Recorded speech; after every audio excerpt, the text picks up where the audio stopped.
Bueno, pues continuamos con nuestra línea del tiempo en nuestra breve historia de la filosofía occidental. Después de Aristóteles, lo que surge en esta zona es el llamado helenismo. Helenismo viene del griego helas, que quiere decir Grecia. Los que coleccionan el álbum del mundial lo saben. Y lo que significa es la expansión de la cultura griega en el mundo en ese momento, en el mundo occidental, europeo, norte de África, demás. Bueno, entonces, varias de estas surgen al mismo tiempo que están Sócrates, Platón y Aristóteles, pero toman fuerza mucho después. Las tres corrientes del helenismo son el cinismo, el estoicismo y el hedonismo, también conocido por su fundador como epicureísmo. La pregunta de las tres corrientes es cómo podemos alcanzar la felicidad, que se acordarán era una pregunta planteada ya, sobre todo por Aristóteles, pero también un poco en Platón y en Sócrates ya estaba esa inquietud. Entonces, los tres se van a tratar de responder la misma pregunta, que es por la felicidad. Vamos entonces con el cinismo. Ok, empezamos con el cinismo. El fundador fue Diógenes y Diógenes, Platón lo consideraba un Sócrates vuelto loco. ¿Qué decía Diógenes? Em, Se cuenta que en Atenas estaba Sócrates con sus alumnos en un mercado viendo miles de cosas y estuvo ahí muchísimo tiempo y cuando terminó de ver todo, sin comprar nada, dijo cuántas cosas que no necesito. Y a partir de este no necesitar nada, parte la teoría de Diógenes. Bueno, pues Diógenes era este señor, vivía en un barril y lo único que tenía por pertenencia era una capa, esta capa, con la que se cubría del frío o de las inclemencias del tiempo. Comía pan y no necesitaba de nada material. Esta austeridad hacía que la gente de alrededor se impresionara mucho y Diógenes no solo no necesitaba nada material.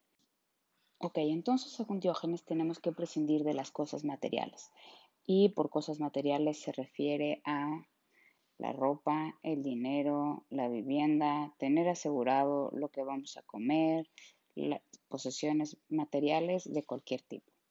Pero no solo debemos prescindir de todas las cosas materiales, porque cuando las tenemos nos causa miedo perderlas y nos esclavizan. También debemos prescindir de los afectos y las relaciones. ¿Por qué debemos prescindir de esto? Porque dice Diógenes que si queremos ser felices es imposible lograrlo si queremos a alguien. Porque cuando quieres a alguien profundamente y haces un lazo con esa persona, sea de pareja, de amistad, de maternidad, paternidad, filial, de cualquier tipo, esa relación es fuente de sufrimiento. Te angustia que la pase mal, te preocupa que se enferme y, por supuesto, cuando termina esa relación, causa sufrimiento. Entonces, tenemos que prescindir tanto de las cosas materiales como de las relaciones interpersonales. Es decir, el camino para la felicidad es un camino de soledad y de frugalidad. ¿Saben qué es frugalidad? Y de desapego.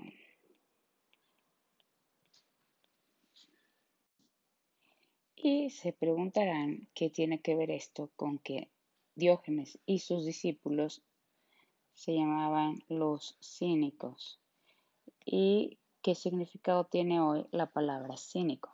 Cínico viene del griego cúnicus, que quiere decir como perro. Y como perro en el sentido de que los perros necesitan poquísimo para estar bien. Con un poco de agua, un poco de comida, un poco de sol, tienen más que suficiente. Y hoy en día, por justamente este desapego hacia los demás, y más que un desapego, es una indiferencia hacia el sufrimiento ajeno, es que hoy en día cínico es una persona a la que no le importa hacer sufrir a los demás o ver sufrir a los demás.